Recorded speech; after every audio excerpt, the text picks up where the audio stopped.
1장입니다.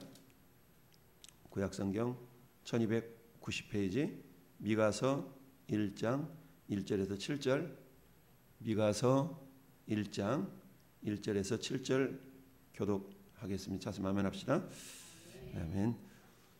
유다의 왕들 요담과 아하스와 히스기야 시대에 모레셋 사람 미가에게 임한 여호와의 말씀 곧 사마리아와 예루살렘에 관한 묵시라. 백성들아 너희는 다 들을지어다. 땅과 거기에 있는 모든 자들아 자세히 들을지어다. 주 여호와께서 너희에게 대하여 증언하시되 곧 주께서 성전에서 그리하실 것이니라.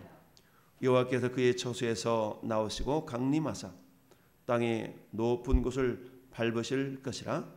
그 아래에서 산들이 높고 골짜기들이 갈라지기를 불 앞에 밀초 같고 비탈로 쏟아지는 물 같으니 이는 다 야곱의 허물로 말미암음이요 이스라엘 족속의 죄로 말미암음이라.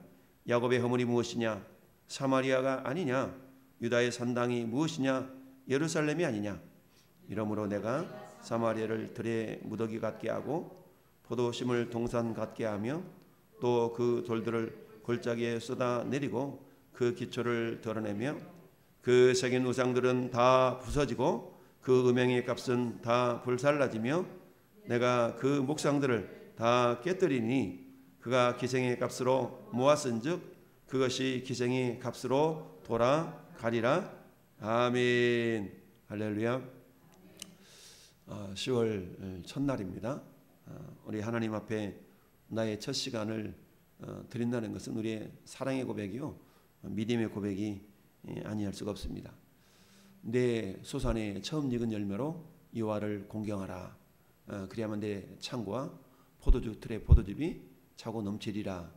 잠언서 3장 9절 10절은 우리에게 이렇게 말씀하고 있습니다. 하나님은 우리에게 왜 처음 것을 요구하시는가?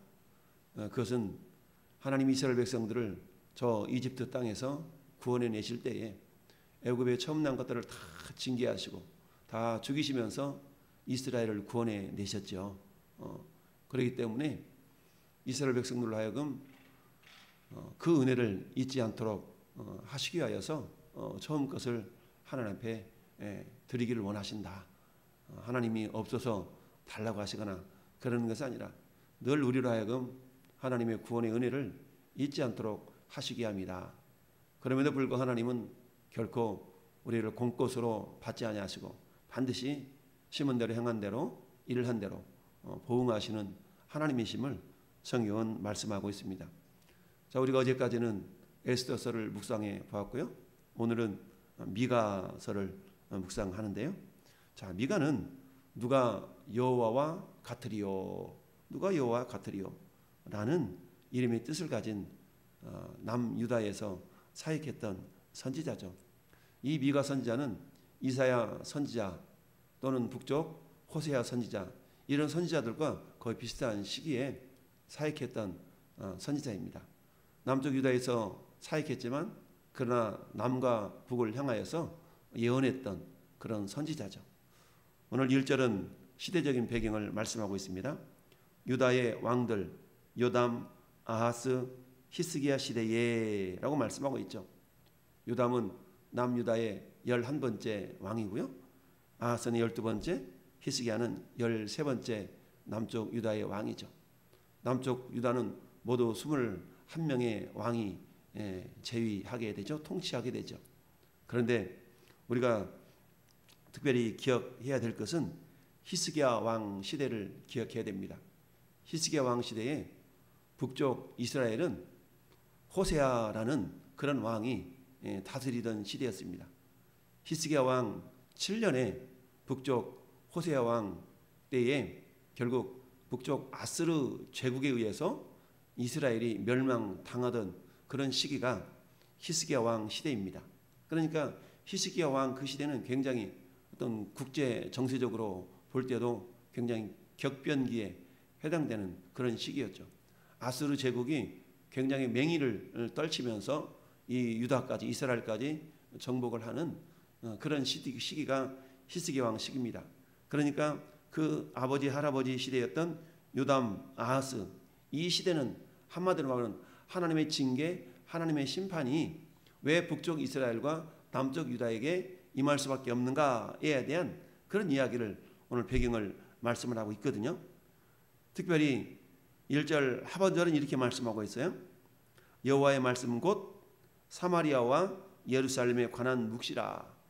성경의 기록 하나하나는 우연히 그저 기록한 것이 아니라 대부분 먼저 기록하고 있다는 얘기는 그만큼 중요성이 있다라는 것을 말씀해 주고 있습니다.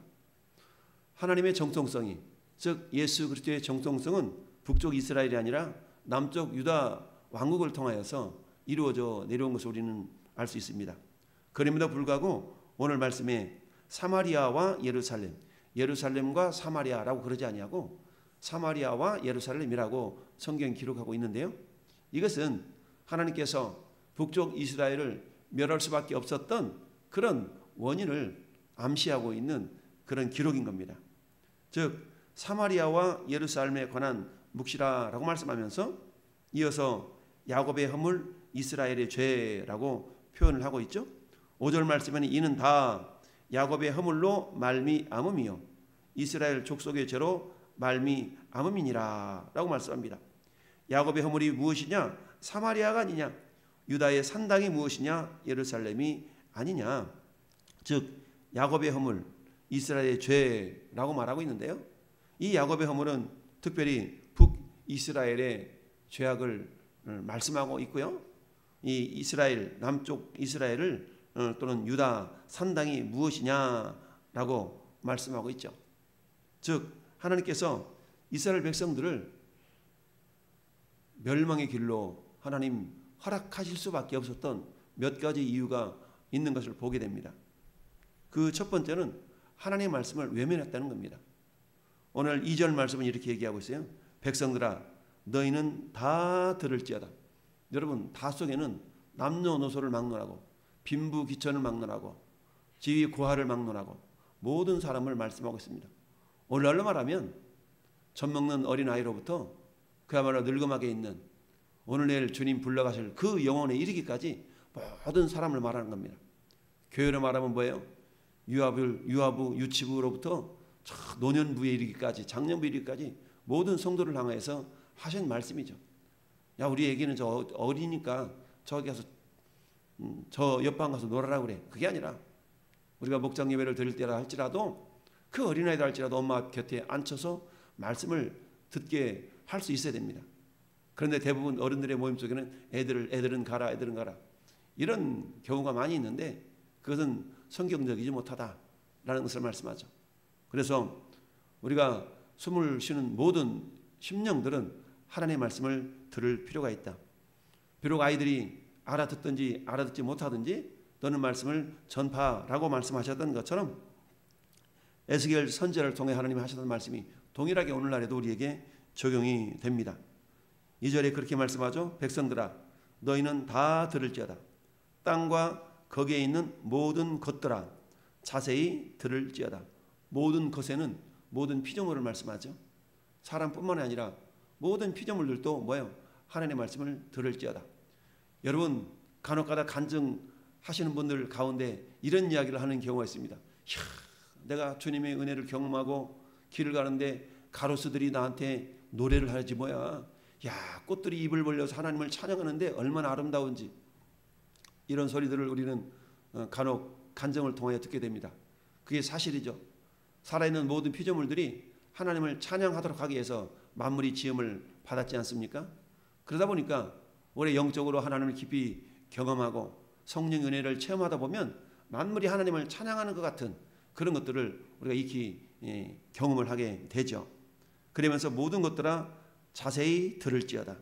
자 여러분 너희는 다 들을지어다. 자세히 들을지어다. 뭘 들으라는 얘기입니까? 하나님의 말씀을 들으라라는 얘기입니다. 그러나 북쪽 이스라엘이 저 아수르 제국에 의해서 멸망당할 수밖에 없었던 이유는 왜 그러냐? 그들의 허물과 죄 때문에 멸망당할 수밖에 없었다라고 말씀합니다. 5절 말씀에 야곱의 허물이 무엇이냐? 사마리아가 아니냐? 유다의 산당이 무엇이냐? 예루살렘이 아니냐? 이는 다 야곱의 허물로 말미암음이요 이스라엘 족속의 죄로 말미암음이라. 허물과 죄로. 사도 바울은 에베소 교회를 향하여서 그렇게 말씀하시죠. 에베소 2장에 너희는 그때에 허물과 죄로 죽었던 너희를 살리셨도다. 허물과 죄로 죽었던 너희를 살리셨도다. 허물이 뭡니까? 하나님의 기준에 볼 때 뭔가 흠결이 있는 그 상태가 허물 아니겠어요? 죄라는 건 뭐예요? 그 허물이 있는 상태에서 하나님의 법을 위반하는 말과 생각과 행동의 이 모든 것들을 우리는 죄다라고 말씀하고 있죠. 원어적으로 말한다 그러면 저 앞에 관역이 있어요. 그 관역을 화살을 콱 쏘는데 관역을 벗어나는 것을 우리는 죄라고 말합니다. 하마르티아라고 말하는데요. 관역을 향해서 정조준에서 쐈는데 관역에서 벗어났어. 지난 주간에 전 세계 양궁 선수권 대회가 있었어요. 우리나라가 리커브드 대회에서 단체권, 개인전, 단체전, 남녀 혼성 뭐 다 금메달을 차지하는 것을 보게 됐는데 그것은 뭐예요? 관역을 정조준에서 9점을 맞던가 10점을 맞던가 세계 쟁쟁한 선수들이 내노란 선수들이 다 출전했는데 우리 대한민국 선수들이 리커브드 그 대회에서 우승하는 것을 이렇게 봤는데요. 그건 뭐예요? 관역을 벗어나지 않았기 때문에 점수를 높이고 우승할 수 있었다. 영적으로 마찬가지죠. 죄라는 것은 관역을 벗어나는 겁니다. 그 관역은 뭐예요? 말씀의 테두리, 말씀의 기준, 그것을 벗어나는 모든 생각과 말과 행동을 우리는 죄다라고 말씀을 합니다. 북쪽 이스라엘을 하나님께서 멸망시킬 수밖에 없었던 이유는 첫 번째, 하나님 말씀을 자세히 듣지 않았기 때문이다. 왜 말씀을 드려야 될까요? 말씀 속에는 하나님의 뜻이, 하나님이 자신의 뜻을 나타내 보이고 있기 때문이죠. 여러분 호세아 선지자 비슷한 시기에 사역했다고 그랬죠? 이 호세아 선지자도 마찬가지. 호세아 선지자는 이 미가 선지자보다 약 20년에서 50년 전에 사역했던 선지자지만 그 사역의 기간이 미가 선지자하고 겹치거든요. 이 호세아 선지자는 기울어져가는 북쪽 이스라엘을 향해서 사역했던 선지자예요. 이 호세아 선지자가 외쳤던 것은 뭡니까? 호세아서 4장 6절에 여호와를 아는 지식이 없어서 이 백성이 망하는도다 라고 말씀하고 있습니다. 여러분 어떤 것에 대한 지식이 있게 해서는 그것을 탐구하고 집중하고 이런 것이 있지 않냐고서는 지식이 생길 수가 없습니다. 그 지식이라는 것은 아는 지식을 말하는 거죠. 아는 지식. 그래서 하나님은 오늘날 저와 여러분들에게 말씀하기를 너희는 힘써 알라 여호와를 힘써 알으라 라고 말씀하고 있습니다. 여러분 남녀가 사귀는 데 있어서 그 상대방을 더욱더 알고 싶어하고 상대방에 대해서 뭔가 궁금한 것을 질문하고 그러고는 상대방이 말하는 것을 막 기울여 듣고 이런다는 것은 뭡니까? 상대방에 대해서 내가 관심 있고 상대방에 대해서 내가 뭔가 사랑의 마음을 품고 있기 때문에 상대방이 말하는 것에 대해서 귀를 기울여서 집중할 수 있는 것이죠. 사도 바울이 베레아 사람들은 데살로니가 사람들보다 더 신사적이어서 하나님 말씀이 그러한가 하고 상고하거니와 라고 말씀하고 있습니다. 이 베레아 사람들은 데살로니가 사람들보다 더 신사적이어서 하나님 말씀이 과연 그러한가? 무슨 말씀입니까? 말씀에 대한 사모함이 있었다는 얘기죠. 여러분 복 있는 사람의 특징이 뭡니까? 여호와의 율법을 즐거워하여 여호와의 율법을 즐거워하여 그 율법을 주야로 묵상하는 자다라고 말씀하고 있습니다. 여러분 우리가 2021년 우리 교회 목표 중에 한 가지가 뭡니까? 성경 통독 아니겠어요? 어떤 자가 성경을 통독합니까? 말씀은 하나님이 우리에게 보내주신 연애 편지하고 똑같아요. 여러분 내가 사랑하는 상대방에게 연애 편지를 썼는데 어느 날 그 상대방을 만났어요. 그러면서 물어봅니다. 당신에게 내가 보냈던 연애 편지 잘 읽어봤어? 아니 내가 그게 너무 귀해서 뜯어보지도 않고 자기 잘 모셔놨습니다. 이건 사랑의 관계가 아니죠. 사랑하는 상대가 나에게 연애 편지를 써봤다면 읽고 또 읽고 읽고 또 읽고 그러면서 어때요? 상대방의 마음을 헤아리려고 할 겁니다. 마찬가지로 성경은 하나님 우리에게 보내신 사랑의 러브레터, 사랑의 편지입니다. 그렇다면 하나님을 사랑한다라고 말하면서 우리가 성경을 깊이 묵상하지 않는다면 그것은 거짓말이라는 얘기죠. 하나님은 이 모양 저 모양으로 우리 마음을 시험하셔요. 우리 마음을 테스트하신다는 얘기죠. 네가 나를 사랑하느냐? 예수님이 베드로를 향하여서 3번씩이나 질문하셨던 이유는 뭡니까? 그만큼 주님이 원하시는 것은 우리의 마음을 우리가 주님을 사랑하기를 원하셨기 때문입니다. 첫 번째 북쪽 이스라엘이 심판을 당할 수밖에 없었던 이유는 하나님의 말씀을 외면했다는 얘기죠. 그처럼 많은 선지자들을 시대마다 보내셔서 너희는 말씀을 들을지어다. 다 자세히 들을지어다. 여러분, 이 영적인 원리는 오늘날이라고 크게 다를 바가 없습니다. 목회자를 통하여서 또는 매스컴을 통하여서 유튜브를 통하여서 하나님은 쉼없이 말씀의 홍수 시대를 오늘날 우리는 살아가고 있습니다. 정작 홍수 때에 마실 물이 없다라는 그런 속담도 있지만, 그러나 얼마나 많은 말씀들이 풍성하게 쏟아지고 있습니까? 아무리 진수성찬이 차려졌다 할지라도 배부른 사람에게는 그게 아무런 의미가 없습니다. 그러나 아무리 반찬이 없고 아무리 밥이 빈약하다 할지라도 배고픈 사람에게는 시장이 반찬이라는 말씀이 있죠. 왜냐하면 배고프면 뭐든지 다 맛있다라는 얘기죠. 첫째는 하나님의 말씀을 우리가 사모하고 깊이 묵상할 수 있는, 말씀을 가까이 할 수 있는 그런 저와 여러분들이 될 수 있기를 바랍니다.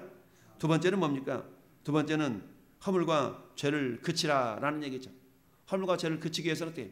그것은 다시 또 첫 번째 원인, 말씀을 가까이 하지 않으면 그 기준을 알 수 없기 때문에 하마라티아, 관역에서 벗어났는지 벗어나지 않는지, 내 생각과 말과 행동이 과연 옳은지, 하나님 보실 때 아름다운지 내가 그걸 분별할 수 없다면, 그건 내가 행하면서도 이게 잘된 길인지 잘못된 길인지, 내가 북쪽으로 가면서도 내가 남쪽으로 가고 있다고 착각을 할 수도 있다라는 얘기죠. 그러니까 어때요? 우리는 말씀을 주야로 묵상하고 상고할 수 있는, 그래야만이 어때? 죄와 허물을 그칠 수가 있다라는 얘기죠. 그런데 북쪽 이스라엘과 남쪽 유다는 그러지 아니하였다. 세 번째는 뭡니까? 그들은 하나님의 말씀을 쫓아 행하기보다는 세상 풍조를 사랑했어요. 세상 풍조를 사랑했다는 얘기는 7절 말씀처럼 그 새긴 우상들은 다 부서지며 그 음행의 값은 다 불살라지며 내가 그 목상들을 다 깨뜨리니 그가 기생의 값으로 모았은즉 그것이 기생의 값으로 돌아가리라. 한마디로 말하면 우상 숭배했던 그 모든 것들을 결국 하나님께서 다 파괴하겠다라는 겁니다. 즉 저는 여러분들, 하나님께서 오늘날 우리가 이성 우상을 만들어 놓고 비나이다 이런 사람은 없죠. 그러나 우리의 마음을 하나님을 사랑하는 데로부터 우리의 마음을 더 빼앗아가고 더 유혹하고 더 돌리는 그 어떤 것이 있다면 그것이 우상일 수가 있습니다. 그것이 어떤 사람한테는 집이 될 수도 있고요, 어떤 사람한테는 자동차가 될 수도 있고요, 어떤 사람은 취미생활일 수도 있고요, 어떤 사람은 심지어 내 사랑하는 자식도 우상의 모습으로 역사할 수도 있다라는 거죠. 왜요? 그런 것들 때문에 내 마음을 하나님께로 향하는 데로부터 금지당하거나 방해당한다면 그것이 우상이라는 얘기입니다. 그러나 여러분, 오늘날에는 얼마나 우리의 생각과 우리의 마음을 도적질해가는 많은 그런 것들이 있습니까? 그런 것들로부터 우리의 마음을 돌이켜서 하나님을 전심으로 섬기지 않는다면 그것이 우상이다. 이것이 뭐예요? 이것이 북쪽 이스라엘과 남쪽 유다가 망하는 결과가 되었다. 이 미가 선지자는 북쪽 이스라엘이 멸망당하는 그 역사를 보면서, 그 과정을 경험하면서 북쪽 이스라엘과 남쪽 유다를 향해서 이렇게 말씀하고 있는 겁니다. 다 들을지어다. 자세히 들을지어다. 할렐루야. 오늘 말씀의 제목이 그거 아니겠습니까? 따라합시다. 말씀을 자세히 듣고 깨달으라. 그렇습니다. 말씀을 자세히 듣고 깨달으라. 뭔데? 왜 그래? 뭔가 궁금하고 호기심이 생기면 우리 이렇게 참견하죠. 그래, 그게 뭔 말이야? 무슨 뜻이야? 다시 얘기해봐. 그게 무슨 말인데? 궁금하지 않다면, 호기심이 생기지 않다면 그저 흘려듣죠. 그러나 그 말이 궁금하고 알고 싶어하고 그런 마음이 있다면 재차 반복하고 확인하는 그런 모습이 있는 것을 우리는 압니다. 그런데 이런 모습이 말씀을 대하는, 성경을 대하는 우리의 자세이어야 한다라고 성경은 말씀하고 있죠. 할렐루야. 북쪽 이스라엘이 멸망당할 수밖에 없었던 이유, 남쪽 유다마저도 그 북쪽 이스라엘의 영향을 받아서 죄와 허물을 그치지 아니하였고 우상 숭배를 멈추지 아니하였고 말씀을 외면했던 그 세 가지 이유 때문에 북쪽 이스라엘은 이미 멸망을 당하는 그런 시대에 접어들었고 남쪽 유다마저도 그 영향력 아래 들어가게 되었다는 것을 계속적으로 특별히 이 미가 선지자를 통해서 말씀을 하고 있습니다.